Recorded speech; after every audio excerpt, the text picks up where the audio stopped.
avocats de la défense, nous qui occupions pour M. Guillaume Soro dans le cadre de cette procédure depuis pendant devant le juge d'instruction, à ce procès, nous n'avons pas été cités. C'est-à-dire nous n'avons pas reçu d'avis d'audience ni quoi que ce soit.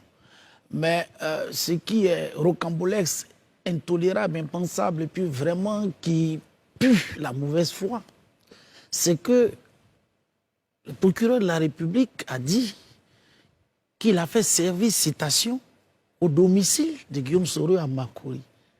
Lui qui a requis un mandat d'arrêt international et qui a été suivi par le juge d'instruction. Lui qui a réquisitionné le domicile qui est habité par des policiers sous son autorité, va servir la citation accompagnée dans ce procès à Makori, Soro Guillaume. C'est puéril. Donc déjà, vous comprenez qu'on n'a pas été invité à ce procès. Ah, vous estimez que vous n'avez pas été invité? Secondo, notre client est prévenu dans cette procédure. C'est lui qu'on doit juger. Notre code de procédure pénale dit que pour que les avocats de la défense puissent prendre la parole à une audience de ce genre, il faut que le client soit présent. Notre client, nous savions qu'il ne peut pas rentrer parce que l'État de Côte d'Ivoire a fermé les frontières aériennes. Même s'il avait la volonté de venir, il ne pouvait pas à cause de la pandémie du coronavirus. Et on vient dire qu'il a refusé de venir. Il viendrait même comment? Ou bien on le prend pour m'associer bien-aimé. Un clic de doigt, il apparaît, il repart. Il faut bien qu'il passe. Pas une de nos frontières sont toutes fermées.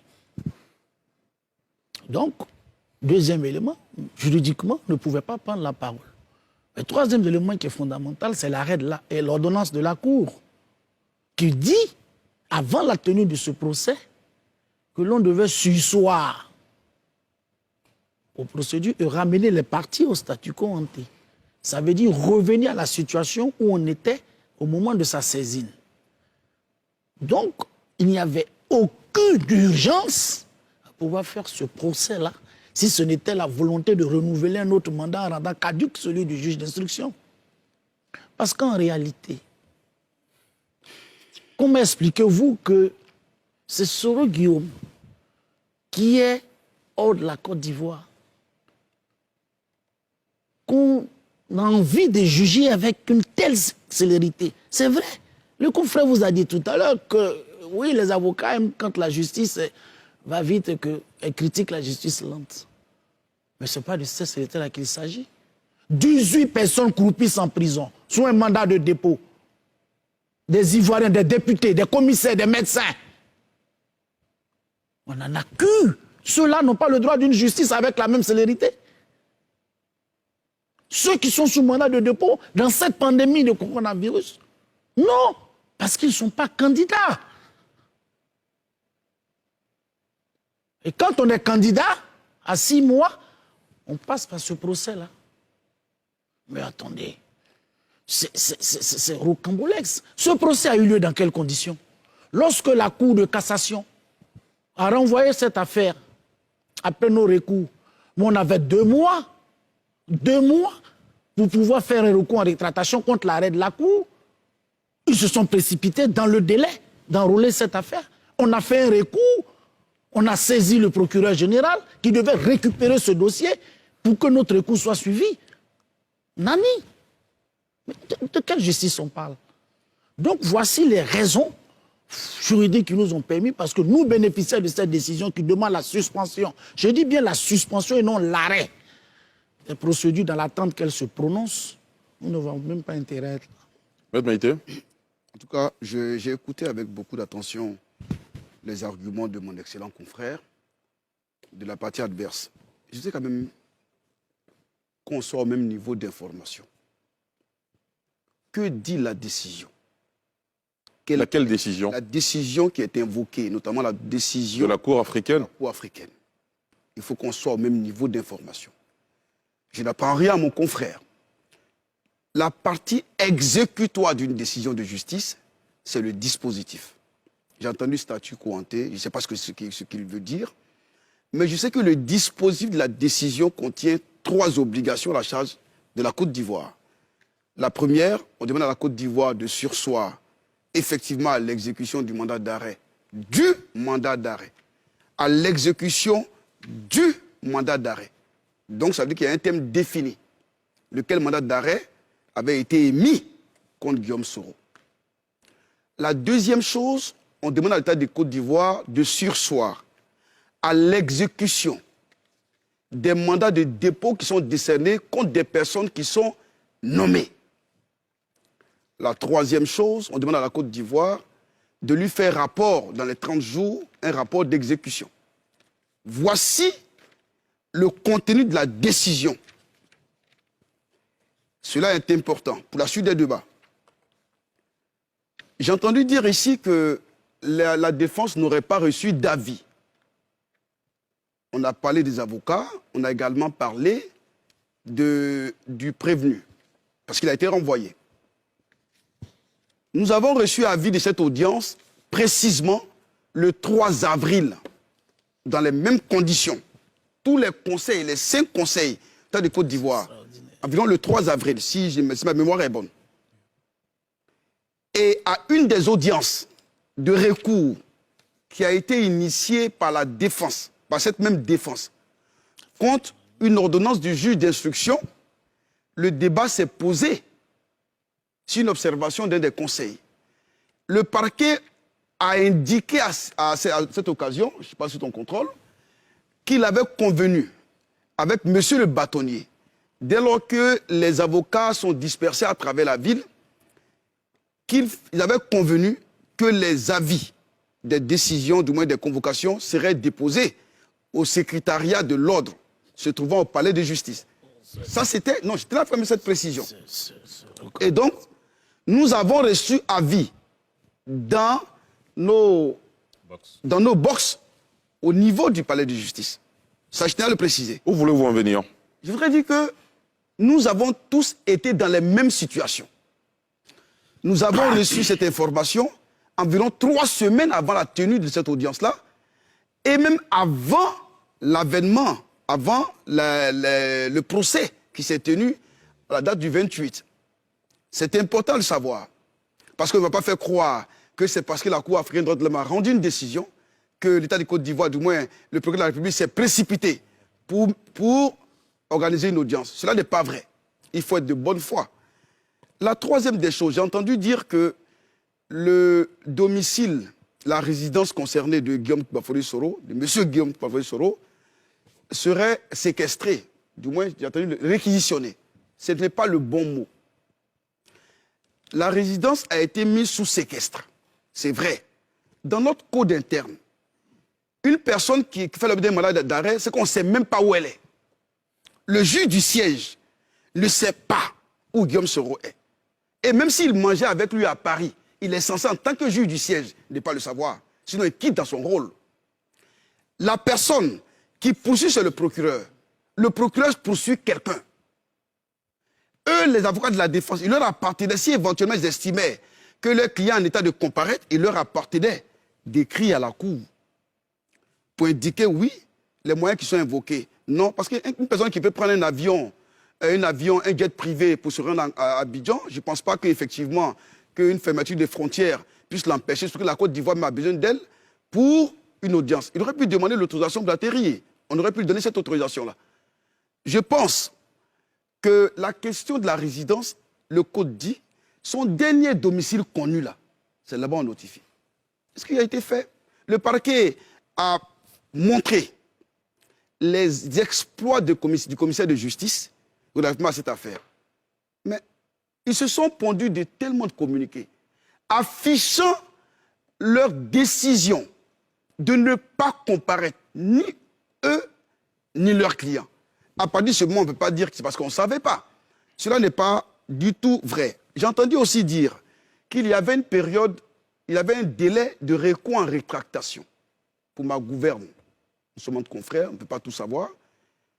Que mon confrère Goïbi me dise si ce délai de recours extraordinaire est suspensif de la tenue d'une audience. Lorsqu'il répondra à ça, s'il répond par la négative, je lui dirai qu'il ne peut pas invoquer ce moyen comme étant justificatif. On lui permet de réagir en même temps? Mais absolument. Parce que c'est le dossier de la Cour de cassation qui renvoie Soro Guillaume en jugement devant ce tribunal-là, qui a été déposé devant le président du tribunal. Mais sur quoi va statuer la Cour sur notre recours en cassation si le dossier n'existe plus? Parce que le procureur, dès qu'il est saisi de ce recours, doit récupérer le dossier. Donc il ne peut pas avoir de jugement. Le dossier doit être entre ses mains et après le recours, enfin la rétractation, le recours en rétractation, si nous perdons, le dossier revient.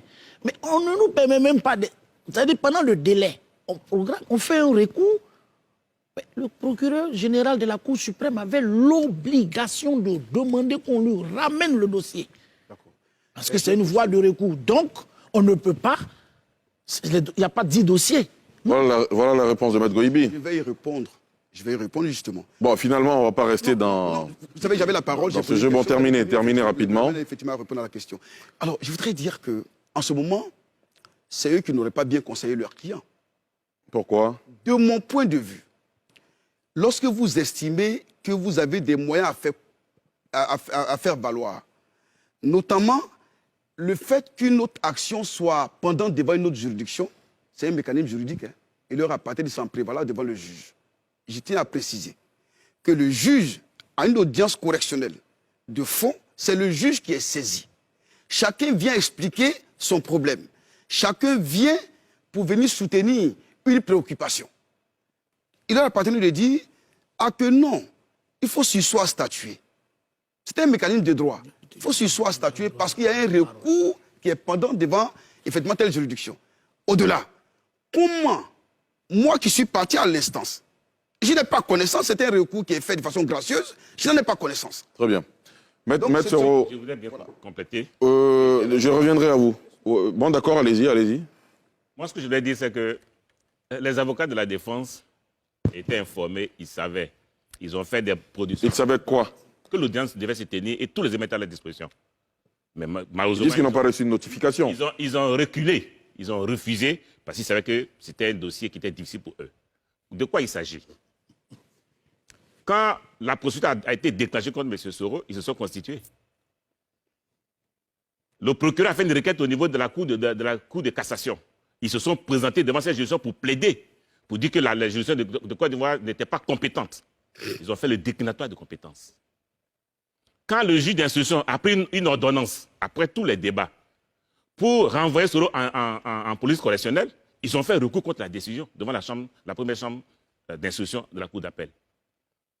Quand ils ont perdu devant cette instance, ils ont fait le recours devant la chambre de cassation, la Cour de cassation. Ils étaient encore présents à cette audience. On a plaidé, ils ont perdu.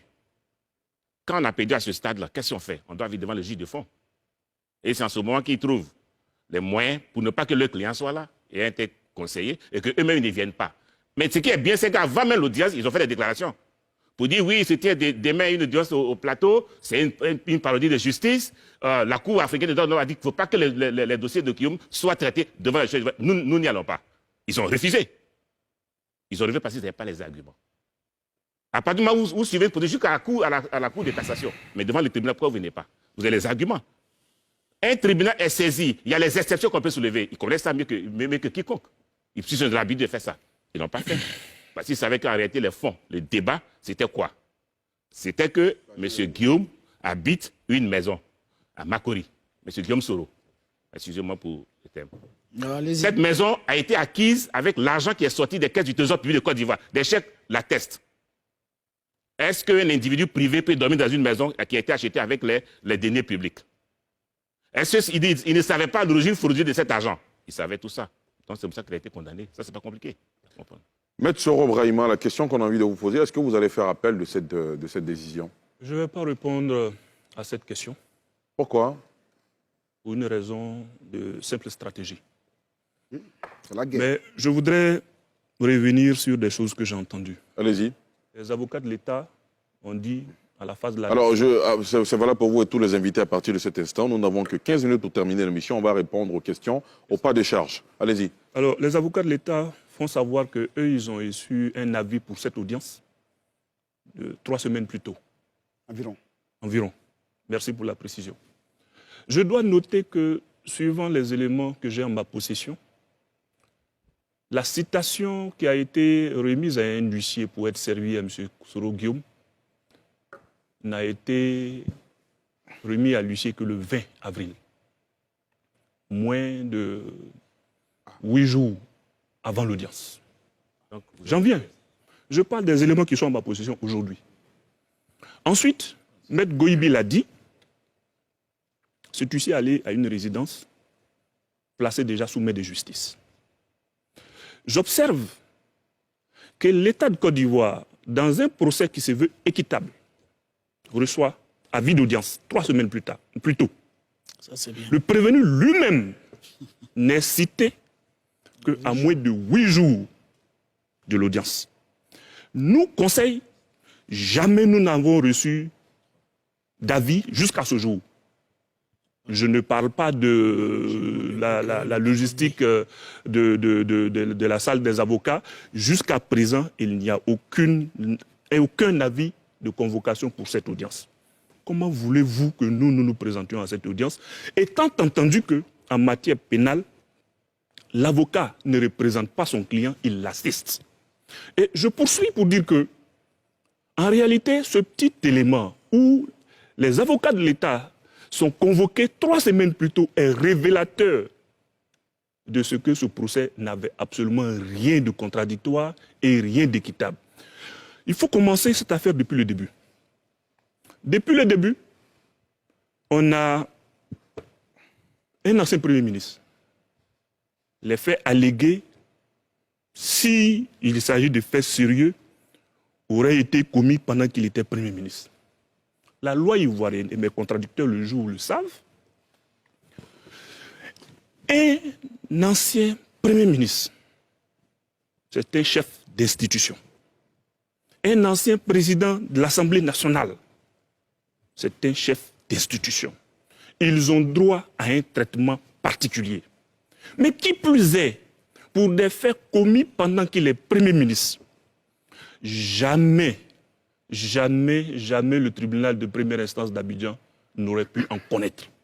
Ce n'est pas possible. Vous voulez dire que le tribunal de première instance n'a pas compétence? N'aurait pas pu en connaître.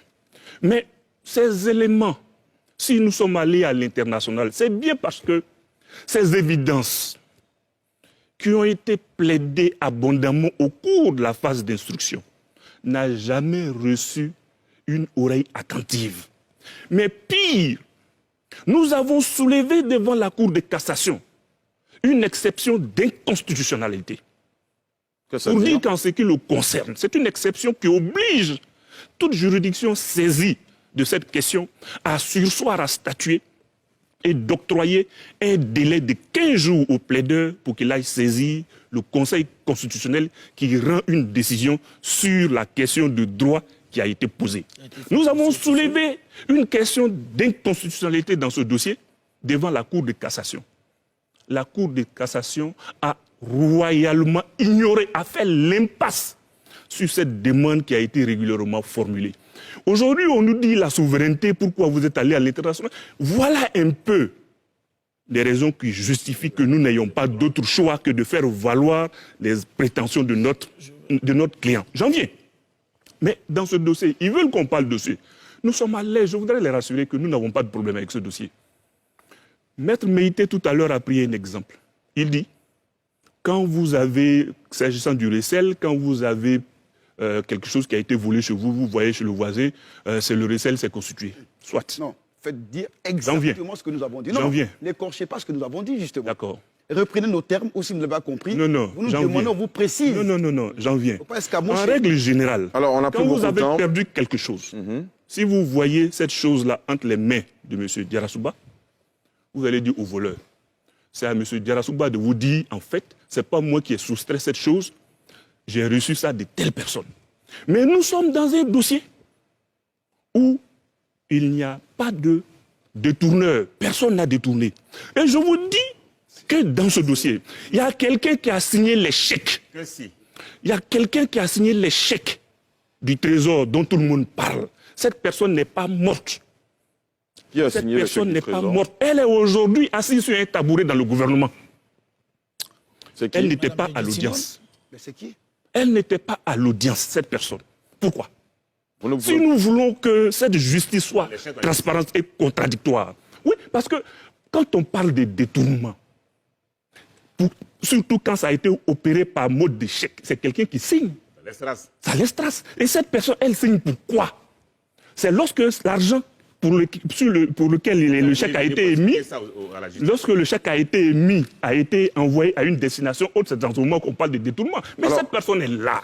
Alors, Elle on va- n'a on va- jamais été entendue dans le cadre de cette procédure. Non, ne vous inquiétez Donc, quand pas. on parle- C'est équitable. Quand on parle, Très bien, on va- de soul to soul. S'il vous plaît. Monsieur, mais on peut parler de soul to soul. alors, Non, je vais vous dire, Non, soul s'il to vous soul plaît.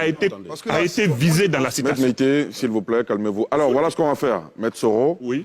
nous avons 5 minutes pour terminer. On va donner la parole à chacun en ce qui le concerne. Vous venez de terminer, vous. On va commencer par Assalet Yemoko. Oui, Chacun a 1 minute pour terminer.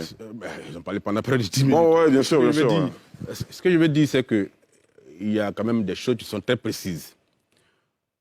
Il faut aussi que les avocats de M. Soro Guillaume sortent un peu de la subjectivité aussi. Parce que là, ce qu'on avait cru comprendre, c'est que le procès avait été programmé parce qu'une décision a été rendue par la Cour africaine de justice.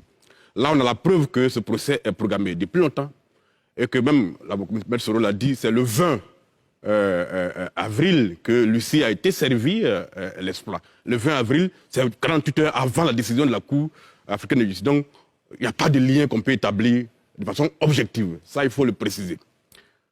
Autre chose, moi, je ne vais pas rentrer dans le fond du dossier parce que je ne suis pas avocat et je ne connais pas le dossier. Moi, c'est des principes que je pose. Vous voyez, il ne faut pas que l'arbre cache la forêt. Dans cette affaire, l'arbre, c'est M. Soro Guillaume. La forêt, c'est le fait que, jusqu'à présent, on va faire l'impasse sur un débat qui est important. Est-ce que les ressources publiques, Les deniers publics. les deniers publics, peuvent être utilisés pour acquérir des biens privés? C'est un débat de fond et j'ai l'impression que les avocats feront leur procès dans les tribunaux, mais ce débat-là, il faut que la Côte d'Ivoire le fasse.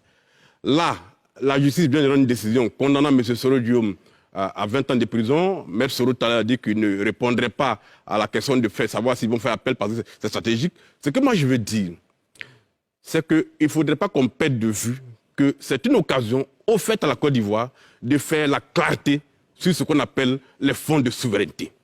À quoi ils sont destinés? Est-ce que chacun peut utiliser les fonds de souveraineté À sa guise. pour s'acheter des voitures, pour s'acheter des avions? Si on ne fait pas ce débat-là, ça veut dire qu'on n'est pas encore prêt à être un état de droit et de démocratie. Merci C'est ce que je voulais préciser. Merci beaucoup Assalet Yemoko. Kra. L'observation que moi je fais de l'intervention des avocats de la défense est la suivante. J'ai l'impression que nos chers avocats veulent déplacer un peu le débat. Or, le débat de fond, il est clair. Il y a eu près de 2 milliards de francs qui sont sortis des caisses du trésor public et qui ont servi à acheter un bien au bénéfice d'un privé. Et tout à l'heure, on fait savoir, oui, même si ça, on a pu pas acheter un bien privé, et celui qui a signé sur les chèques. Comme Assali l'a dit, le problème n'est pas à ce niveau. Votre absence au procès, vous êtes en train de nous dire que cette absence au procès a été préjudiciable aux contribuables ivoiriens, parce que les Ivoiriens veulent savoir, nos 2 milliards là, comment ça s'est passé? Vous ne vous êtes pas présenté au procès pour dire ce que vous êtes en train de dire sur ce plateau. À partir de ce moment, moi qui suis l'Ivoirien, qui suis le contribuable, que vous voulez que je retienne? Vous êtes à Abidjan, vous dites que vous avez vos stratégies que vous ne voulez pas déballer.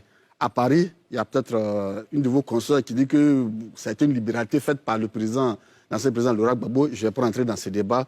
Aujourd'hui, la question qui se pose est la suivante, les 2 milliards. Oui ou non, ces 2 milliards sont sortis des caisses de l'État de Côte d'Ivoire pour acheter un bien qui sert aujourd'hui de résidence à M. Soro Kimbafouri Guillaume. La question est à ce niveau. Si nous sommes d'accord sur ce principe, le reste, vous êtes des puristes du droit, je pense qu'on peut trouver le mécanisme pour la suite. Maître Gueux. Oui. Je vous remercie pour l'ensemble des questions. Mais je voudrais dire aux Ivoiriens, et surtout à M. Soro Guillaume, qu'il doit être jugé, non seulement par les juridictions, mais par le peuple. Quand on est décidé à être candidat à une élection, on va subir le feu des questions des Ivoiriens. Il faut qu'ils viennent pour dire aux Ivoiriens ce qui s'est passé avec les 2 milliards. Il faut qu'ils viennent pour dire aux Ivoiriens ce qui s'est passé peut-être la dernière année où la sous-préfecture a été brûlée, où les gens ont pris les bois pour aller en faire fagot. Il faut qu'ils viennent pour dire les gens qui sont morts dans les conteneurs à Boaké, comment ça s'est passé.